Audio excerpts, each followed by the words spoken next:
যে ভারতকে কি শর্তে ইলিশ দেওয়া যেতে পারে। ভারতকে একটা আমরা শর্ত দিচ্ছি, শর্তটা হলো যদি ইলিশ পেতে চান সবগুলো নদীর উপরে বাঁধ ভেঙে ফেলেন।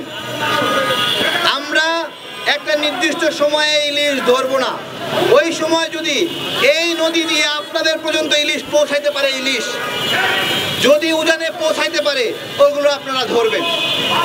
অর্থাৎ ইলিশ আপনাদেরকে নদীর মধ্যে দিয়ে নিতে হবে। আমার এখান থেকে আমি নদীতে ইলিশ ধরে প্যাকেট করে আপনার কাছে পাঠাবো, সেটা হবে না। আপনারা নদী খুলে দেন, সব নদী উন্মুক্ত করে দেন। 54 নদীর উপরে 500টার উপরে বাঁধ দিয়েছেন, সবগুলো বাঁধ ভেঙে দেন। আমরা আপনাদেরকে ইলিশ দেব। ইলিশ আপনারাও খাবেন, আমরাও খাবো।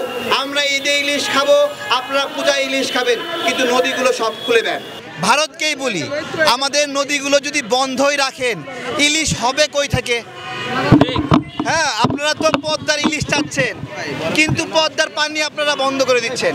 তাহলে এইবার বলেন, পদ্মার ইলিশ চান কিন্তু পানি বন্ধ করে রাখবেন। আপনাদের কাছেই বলি, বিবেচনা করেন যে ইলিশ হবে না কই থেকে।